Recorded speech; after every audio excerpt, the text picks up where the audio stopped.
What's the best way for Noahide now to create miracles for Israel? The soldiers in Gaza had wanted a Torah scroll. They found a Torah scroll for them. And what Torah scroll was brought to Gaza? It was a scroll that was used in Gaza until 1929. 1929, the Arabs rioted and made horrific massacres all over Israel.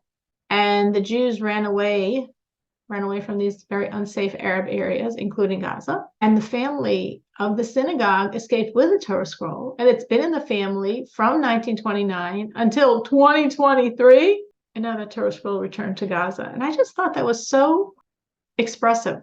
That a lot of our history, a lot of how we look at the world, okay, 1929, you ran away. 2023, you're coming back. Hold, wait. There's a God. Things come full circle, as we should see. Miracles. I know people ask to hear positive miracle stories because that's generally what you're seeing on the news. So one miracle there's many miracle stories that are coming out, and I try to sort of vet them for if I can find reputable sources, which doesn't mean the ones I'm not saying are not reputable. I just don't know. And of course, just saying a few. But so the ones I'm saying, I try to, again, vet for sources. So one morning in Gaza, the officers were all meeting. They meet in the morning to discuss strategy and what's going to happen that day. And they have in the room all these screens where they see through the drones what's happening in all the areas of Gaza. And one officer comes into the tent, the command headquarter tent, and he sees that everybody looks so down, so upset. He's like, what happened? They didn't want to ask, but what happened? And they said they just saw on the screen 3 convoy trucks not trucks, tanks, but 3 convoy tanks that are used to transport soldiers to various areas. Each tank holds 12 soldiers. And they saw 3 in a row that were all hit directly by Hamas, and they're all went burning up. Well, each tank has 12 soldiers. That means 36 soldiers just died. That's more than we've lost in this whole war. Now in one shot, 36 died. They all felt horrible. And so as everyone's sitting there just not even able to function, not even able to strategize the day because they're just feeling the burden of this loss of life, which they feel a certain responsibility for because they're the officers, they get a call. They get a call from one of the commanders of those groups of 12 soldiers. I'm like, wow, how are you calling me? What happened? And he said that he was in that first, they call them in Hebrew, Namer. He was in that first convoy tank, and it had technical mechanical difficulties. It was getting stuck. And the soldiers said, if we stay in this, we're going to be like a sitting duck for Hamas. Because anytime we get stuck, they're going to, bomb us. So they jumped out. They left their tank as they did. There was a second one and a third one that saw these soldiers leaving. And they're like, something must be going on wrong. We better get out of here. So they jumped out. So all 36 soldiers got away from the tanks when they all got exploded by Hamas. And it was just such an amazing thing to feel like, wow, 3 tanks went up and not 1 soldier died. Smaller story, but again, expressing nothing small because every life is huge. Various soldiers have taken on various spiritual increases to protect themselves. Many, many, many soldiers, as we mentioned last week, are wearing now tzitzit, the ritual fringes. Some soldiers now, they're putting on the tefillin, the phylacteries, they're praying, they have holy books like Psalms on them just as protection. So one soldier, obviously coming from a religious background, he also wanted to increase. He already does the tzitzit and the tefillin and all that stuff. So he took on himself that he was going to follow a certain law that he had sort of not been following, which was the correct way to tie your shoes. According to Jewish law, you put on your right shoe, then you put on your left shoe, then you tie your left shoe, and then you tie your right shoe. It's a law. And he decided this was a law he hasn't been really following. And he's going to follow it as extra protection. So one day he's in Gaza fighting and he realizes, oh my gosh, I didn't tie my shoes properly today. And this was what I took on to protect myself. So he stopped and he bent down to untie and tie the shoes properly. So the soldier next to him said, what's going on? And he explained. And the soldier bends down next to him to say, how do you tie your shoes properly? Show me. At that moment, the bullets went flying over both of their heads. If they had been standing, it would have gone right into both of them. There's just such a sense of like, oh my gosh, literally, as we do for God, God is doing for us. One other incident from the festival where now we're realizing more people died than we even realized because they're finding more bodies and horrific things. So sort of similar to what I told a few weeks ago, there was a man at the festival who does not generally keep the Sabbath, but on Yom Kippur, he made a commitment to God that he would keep the Sabbath, he would keep Shabbos through Simchas Torah. Now, from Yom Kippur through Simchas Torah is exactly 2 times. So he was making a commitment to keep God the Sabbath twice. He's at the festival and he's feeling, this is now my 2nd Sabbath. I told God I'd keep Sabbath twice, last week and this week, and I'm already going to blow it. I took on such a small thing just to keep 2 times the Sabbath. I did it last week. I'm not going to do it this week for my tiny little commitment to God, but I'm at the festival. And he was at the festival with like 12 friends, a whole group. They were having so much fun. It was so amazing. So Friday, he says to his friends, you know what, I really feel bad, but I cannot stay. I made this commitment to God. It maybe sounds weird. I was going to keep the Sabbath for 2 weeks. I kept it last week. I got to keep it this week. I only promised God 2 Sabbaths. I've got to keep it. So he says, listen, I feel really bad because we're having so much fun and I'm going to go and feel like a loser and you guys are going to continue here. So whoever wants to come with me, I'm going to get an Airbnb. I'm going to pay for it. I'm going to get lots of food and we're going to have a great time. We're going to celebrate the Sabbath, the Shabbos, and we're going to celebrate the holiday because it's a holiday of Simchas Torah. And if you want to stay here, you'll party here. If you want to come with me, we'll party. In the end, 6 friends went with him and 5 stayed. So he and 6 friends went to an Airbnb in some other city. I don't know where. And they had a great Friday night, a lot of food, a lot of fun. And that night, Friday night, he had a dream. In his dream, a friend of his came to him. And that friend was a friend, a man that had been close to him and tragically passed away very young when he was 17. So this boy, we haven't seen since he was 17, came to him in his dream that Friday night and said, your Sabbath, your Shabbos is making a big ruckus in heaven. It's so powerful. Like everyone's so impressed that you left the festival to keep the Sabbath. It's going to save all of your life. And he wakes up and he's like, whoa. Like he was like we say, like in a cold sweat. He was so scared. What does it mean? It's going to save our lives. What's going to happen that our lives are being saved? He had no clue. He fell back to sleep. In the morning, they heard the missiles and they were safe wherever they were. I don't know if they were, whatever city they went to, they heard them, but they were not affected at all.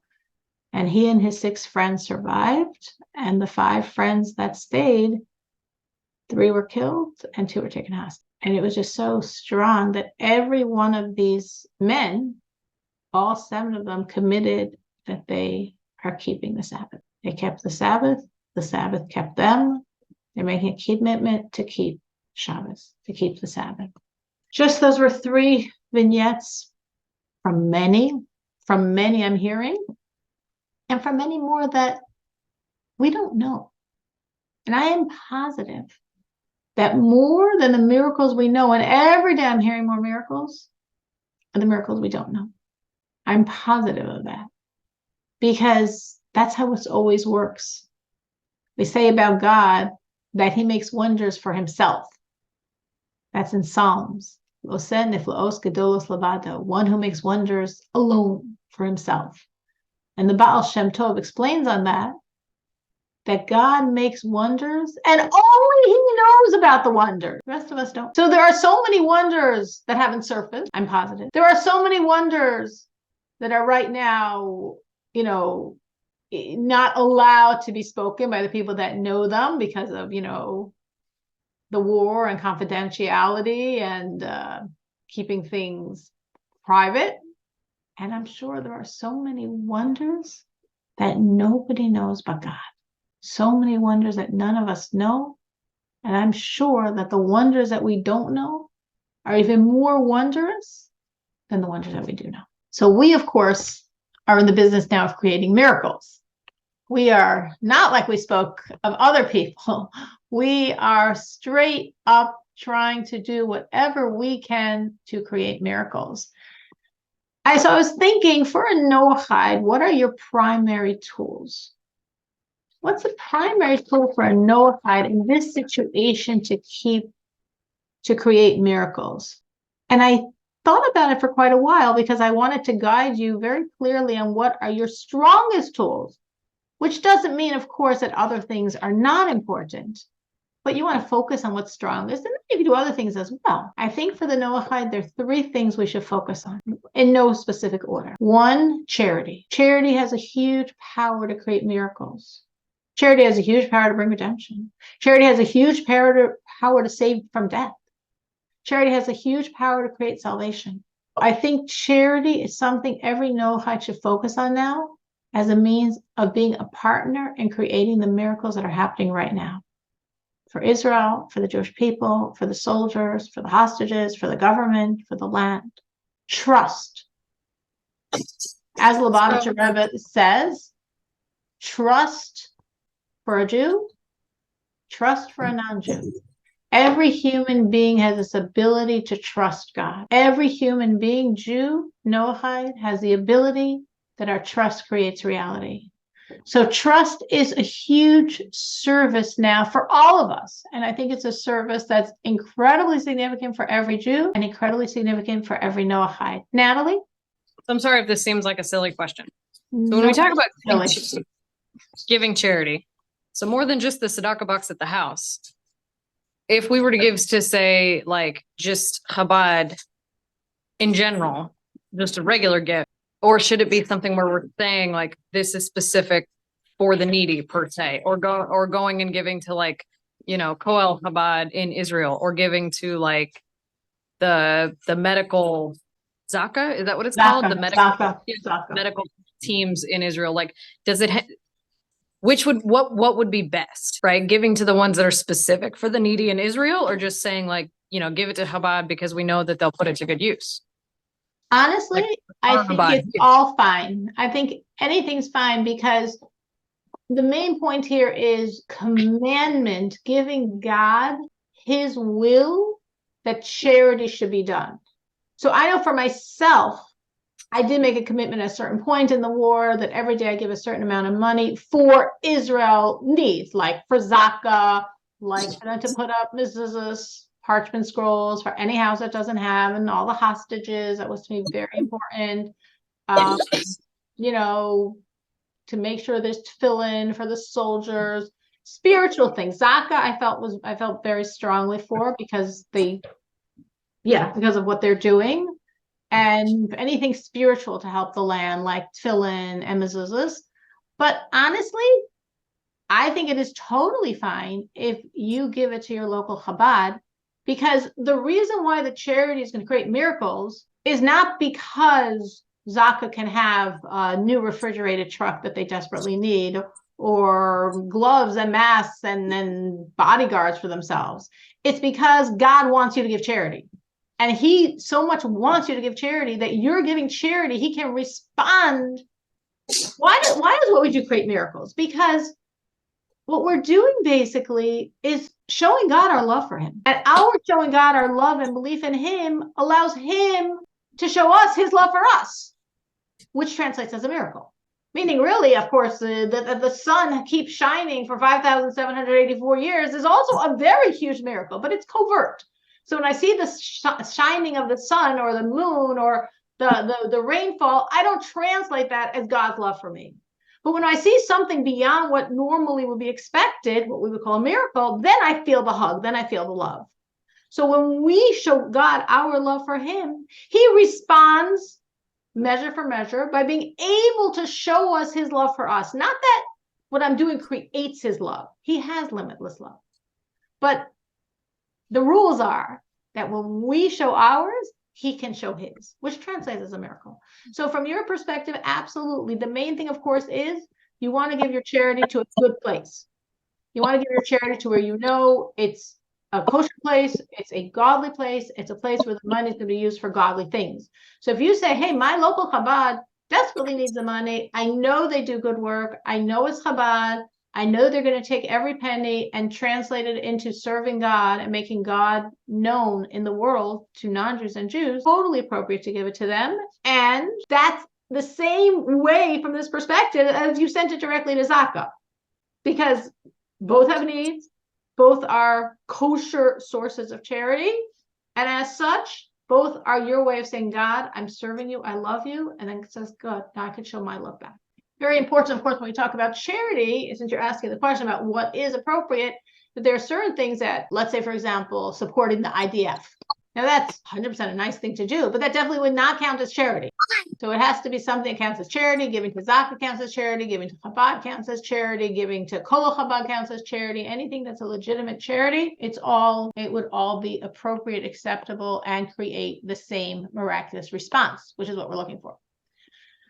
So charity, trust, and of course, keeping the Noahide laws in all their details.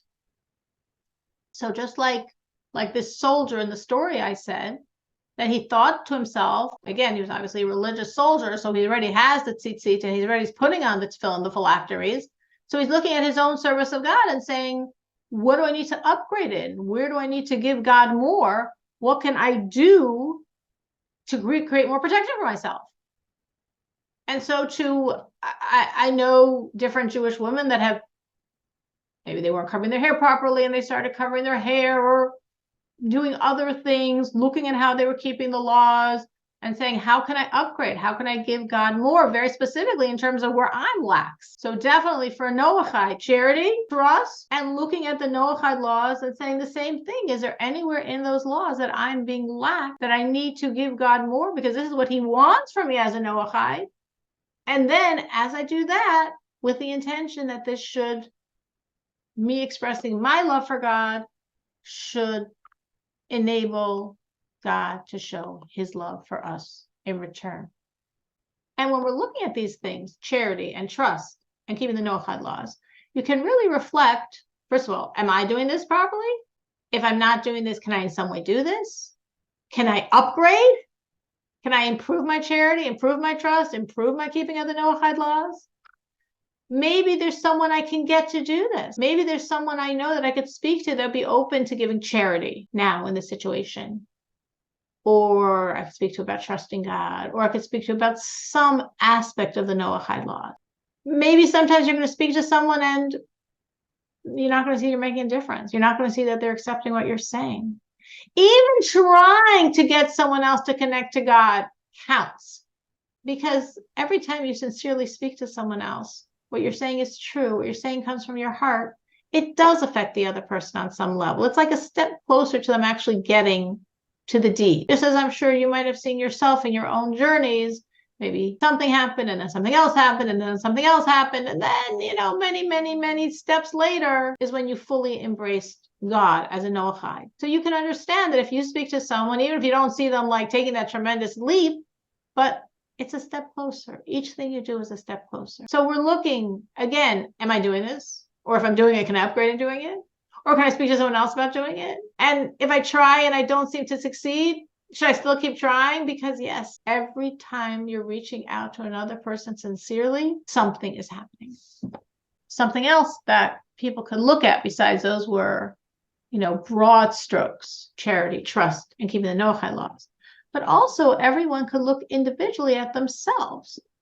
And again, because God works measure for measure, as I was explaining, when you express to God your love for him, this allows him to open up and express his love for us. So sometimes, especially if you're looking at the laws and thinking about, is there something I'm not doing? Well, why am I not doing it? Oh, because that's really hard for me. It's really difficult. That's really a big sacrifice. So sometimes in these types of situations, we actually look for, what would I view as a big sacrifice? What would be big time for me to do that? That would be really going beyond myself. That would be like really huge. And again, because God works measure for measure, when I go beyond my norm, when I go beyond what's reasonable, it allows God to also go beyond the norm and go beyond the reason and go beyond the rules in his showing his love for us, in showing his protection of us, in showing supernatural things. But because it's stemming from a supernatural care for us. Any thoughts along these lines? Any thoughts of anyone have something that they could think, oh, that would be a big self-sacrifice for me? I know God wants it and I haven't given that to him yet. Or not fully, or not completely, or not like he really wants it. And anybody have a question. else? 60? Yeah, I have a question.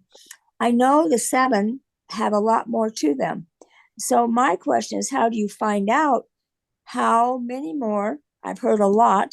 And where can you find out those laws? Okay, I've got that, but You I got didn't this see book. them. I know you have this book. Yeah. Look through the book. I actually just advised a Noahide recently to do this.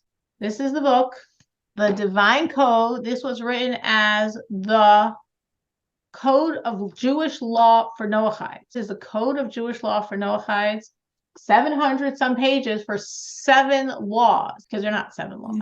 They're 7 overarching branches of laws. 700 pages. And I advised a Noahide recently to look through the book, and maybe, I don't remember exactly how I told it to her, but my basic idea was maybe to take like different color highlight. Like if, as you're reading, if there's something that you didn't know, but it seems not relevant in your life, as obviously many of the laws are not going to be relevant in your life, maybe highlight that in whatever color you want to choose, green. And then if you find something that you didn't know and is relevant, it's a relevant law and you're glad you learned it and you could definitely apply it, or you could sometimes apply it, or it might be applicable, highlight that in yellow. And if it's a law that maybe you know, but weren't following because it seemed like past your pay grade when you heard about it, or you never knew about it, and now that you do know about it, it also might seem like a big stretch, highlight that in red. And just go through the whole book that way to find those laws that you don't know, but don't seem applicable anyway, that you didn't know, but now you know and you're glad and you're going to follow them, or that you knew and never followed or didn't know about, but now know about it and find it'll be hard to follow.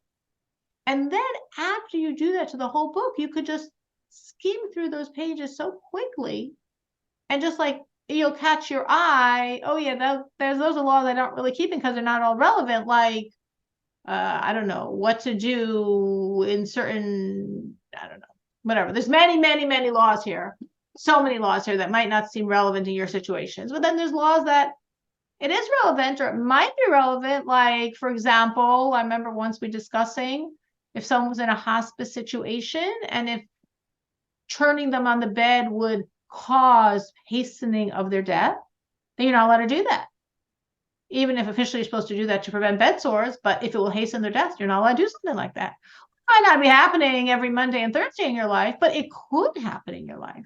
And therefore it's a relevant law. It might be a law like, not mandatory, but for a pious Noahide woman to cover her hair, we're like, oh yeah, I know about that, or I didn't know about that, or I do know about that, but that's really hard for me. Okay, well, good to know. Good to know what's out there that God would want you to do. So when you want to give him more, you know what he's looking for. Meaning so many times like a Noahide, as they're grappling with giving God more, they might be doing lots of wonderful things, but the first thing they should be doing is keeping the Noahide laws. More than anything else, they should be keeping the Noahide laws because that's what God wants from you. And then there's lots of extra stuff, but you got to start with the basics, what God wants from a Noahide. Does anyone have any thoughts? Again, you might not know, then you could be like Dixie and review this book that you might have on your bookshelf, The Divine Code. If you don't have it, it's definitely the most fundamental book to purchase for a Noahide. The Divine Code, published by Ani, A-N-I. You can definitely find it online, look on Amazon or any other online place. The Divine Code. That was a commercial. Anyone have anything they could think of for themselves where what's hard for them and maybe they know God wants from them, but they've sort of not been doing completely or pushing off, and that will be a big sacrifice? I mean, the biggest thing for us is still patience, all the time. Patience. That's a big one in our house. You have little children. It's a constant. Working on creating a peaceful home instead of a yelling home, that sort of stuff. But I mean, definitely the issue, the conflict has been bringing up God and Israel and the importance of saying Psalms to a wide variety of people. I mean, you know, a friend of ours that does massage, the high school principal, you know, we were just at David's school. They had a potluck for Thanksgiving and they were talking about how the kids are counting down to Christmas. And David very diligently always says, and we do Hanukkah. So they're talking about Hanukkah at school. Yeah, and when we did Christmas ornaments, I did not do one of those. I did a Hanukkah ornament. That's right. So, I mean, things like that where it's not being afraid to maybe bring it up in conversation. That's a huge thing. Putting it out to the world. This exists, and this is how we live. And they're hearing it and like, oh wow, that's so cool. That's so interesting. Well, what's funny, so my boss loves Israel. He worked there for a number of years. And so whenever he comes to town to visit, he's very, even when we've got like other people around, he's always like asking about how everything is going. Nice. Very nice. Because, normally you're not supposed to bring this stuff up at work, but he brings it up. But he brings it up, so it's okay because he's the boss, so he's allowed to bring it up. Right. Yes. So whatever it is, so Natalie's saying she knows right away what she needs. She needs mega doses of patience and calmness and tranquility, and that will be her big gift to God. So whatever it is, we have to keep focusing on our theme. Our additional efforts create miracles because miracles are an expression of God's love for us. God has absolute infinite love for each one of us, and that love is expressed through miracles, going beyond the laws of nature because of love. Now, God always has this love. God always has this desire to give us beyond nature. But according to his laws, he works within nature, except when we give him more and more, expressive of our intense love for him. And as we're expressing our love for him, this frees him to express his love for us. And that expression is miracle. Our doing, the charity, the trust, really, really focusing on the laws. What does God want from me as a Noahide that I'm not doing? There probably are some things. Let me check. This creates the miracles that God is showering and showering and showering on us. Anyone else have any other thoughts on how they can create miracles, how they can sacrifice something that's difficult for them, that they could really try to do to give God this opening for him to express that back? I have quit supporting anything but Israel's, the war and all that stuff. In other words, I don't waste any money buying frivolous things on Amazon unless I absolutely need it, because I think that money can go to help somebody. And so I have cut down spending and directed it toward Israel. That's beautiful. That's just, you can say on a very practical level, self-sacrifice. Instead of buying for yourself, I doubt you bought such frivolous things, but instead of buying whatever the thing is, you're like, do I really need this? Or should I take this money and send it to Israel? So that's combining the charity and the self-sacrifice. That is self-sacrifice. We call it self-sacrifice.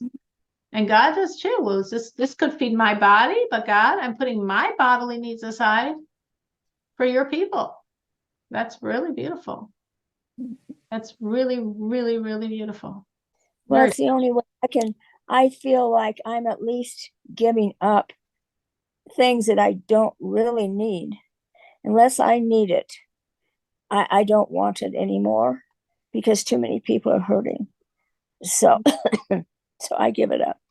Yeah, 250,000 people are displaced. That's a tremendous amount of need right there. And I do give it through Rabbi Shepherd because then he distributes, because I trust him and he's one of my teachers, and he tells where it needs to go, and he tells us what he's done with it. So I feel very comfortable. That's really good, because that's, again, there are so many causes out there and you always want to be careful. Like even I know Zaka said, I don't know where, I think I saw the head of Zaka being like interviewed on some like Israeli, talk show.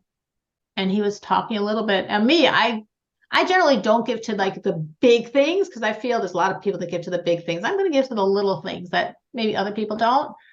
But I just was so moved by what he said, and how like in 4 days they used up like 5 years worth of equipment, and they I was like, I really want to support them. And he said, only go on our official website. Anything else that you might see flying around, we don't know, might not be winding up where you want it to go. Just go on the official Zaka website. So it's very wise, like you're saying, like Natalie said, giving to her local Chabad, and that's totally charity, or Kol Chabad, or something like that, or giving to a rabbi, you personally know that he's honest and going to take the money and send it where it's needed. That's very, very wise. And I also try, especially with Israel, because I constantly want to send them money. I always ask my sons, I have a son that lives there and I have a son that knows a lot of people there, like, tell me who to send it to. Tell me who to send it to where there's a need, or there's a need that I should be supporting, and where I know all the money is going for that need and nothing's going to go anywhere else. But Well, you got to be careful. Let's go back to your Christian situation again. There's a lot of Christians that are gathering money for Israel. So you've got to pay attention to if it's a Jewish or if it's a Christian. Yes, absolutely. That's a perfect example, going back to what we were discussing before. Absolutely. And as we're saying, or something could be like supporting the IDF. The IDF needs a lot of things. What is that? Charity. You want to do something that's charity because you want to create this ability by God to respond with the miracles. And it's a very huge thing for Noahide when they give charity. But I love the way you're connecting it to your own personal self-sacrifice. Should I buy this for myself? No, I don't need to buy it for myself. I'm sacrificing and I'm sending that money to Israel. So that's built-in self-sacrifice, which is so powerful in eliciting miracles. And I really feel for all of us, every time I hear another miracle, and I hear miracles all the time. Me too. Yeah. So when you hear these miracles, it's like, I know I have a part in them. I don't know which one, where, what I'm doing. When I say the Psalms, I'm envisioning the letters surrounding the soldiers, surrounding the hostages. I don't know all the stories. I don't know exactly what's happening. I don't know which words created what, but I know nothing we're doing is going to waste. Everything we're doing is part of the enormous miracles that are happening that we know of and that we don't know of. But they're part of them, and we're meriting that our service God is using to facilitate and make such wonders. I'm like, God, you're going to create such wonders that the whole world will know it's only you. Amen. That's the point. That's what the whole world has to see. And that's what Scripture says. It says that in the end, this war, the final war, it will be God's victory. It's not going to be anybody but God's victory himself. And so that's what we got to pay attention to. We can't look at man. No, and it's very depressing looking, and I look at the headlines, I'm like, nothing worth reading. I'm not going to read anything that I want to hear. No point. Waste of time, and it's not helping me in any way in my service. Just keep doing my service. Keep staying focused. I do get really some cool things though of the miracles. When I see those, I do look at them. Yeah, the miracles, yes. The miracles I pay attention to, but that's not what CBS and ABC and NBC and Fox. Oh, God. No, none of them are putting that out. So nope. Focus on the miracles, focus on the beautiful stories coming out that are positive, that are strengthening us. But the news, there's not much there that's really going to give us any information that we need to hear.